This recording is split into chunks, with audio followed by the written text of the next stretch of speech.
ایک اللہ کے ولی تھے، وہ رات کو نیند سے بیدار ہوتے ہیں اور اپنی بیوی سے کہتے ہیں جاؤ کھیر پکا۔ وہ فرما بردار بیوی تھی، جاتی ہے اور کھیر پکانے لگتی ہے۔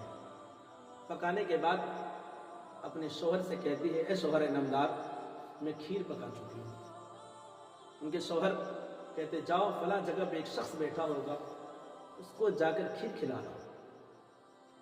تو فرما بردار بیوی کھیر لیتی ہے، اپنے ہاتھ میں پکڑتی ہے اور اپنے شوہر سے عرض کرتی ہے اے میرے شوہر نامدار، میں جس جگہ جاؤں گی، میں جس کے پاس جاؤں گی، اس کے پاس پہنچنے کے لیے ایک ندی کا سامنا کرنا پڑے گا۔ اس ندی کو میں کیسے پار کروں گا؟ اللہ اکبر۔ وہ شوہر نامدار، وہ اللہ کے ولی تھے، وہ اپنے بیوی سے عرض کرتے ہیں جاؤ اس ندی سے کہہ دینا کہ مجھے ایسے شخص نے بھیجا ہے جس نے آج تک صحبت نہیں کیا۔ وہ عورت جاتی ہے اور جانے کے بعد اس ندی سے یہی کہتی ہے، وہ ندی یہ سنتے ہی سینہ چاک کر دیتی ہے اور راستہ دے دیتی ہے۔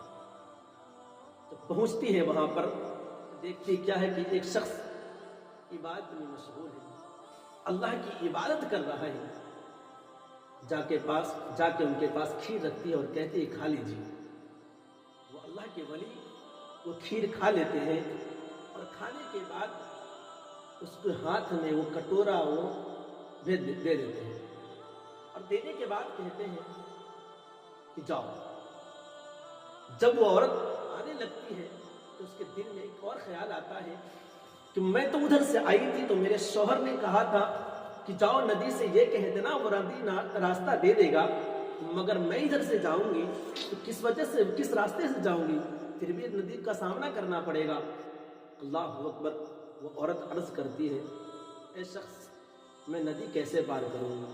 مجھے گھر تک پہنچنے میں ندی کا سامنا کرنا پڑے گا، میں ندی کیسے پار کروں گی؟ وہ اللہ کے ولی کہتے ہیں جاؤ اور اس ندی سے کہہ دینا کہ مجھے ایسے شخص نے بھیجا ہے جس نے آج تک کھانا نہیں کھایا۔ اللہ اکبر۔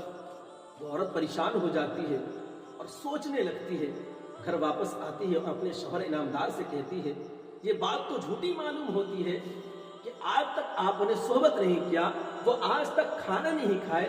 وہ اللہ کی ولی کہتے ہیں اے میری بیوی ادھر سن، میں آج تک تیرے ساتھ کبھی بھی نفس کی رضا کے لیے صحبت نہیں کیا، اور جس شخص کے پاس تو گئی تھی اس شخص نے آج تک اپنی نفس کی خاطر کبھی کھانا نہیں کھایا، بلکہ وہ کھانا اس لیے کھاتا تھا، بلکہ کھانا وہ اس لیے کھاتا ہے کیونکہ اس پہ اوپر موت طاری نہ ہو جائے، اور میں صحبت اس لیے کرتا ہوں تاکہ اللہ مجھ سے راضی رہے۔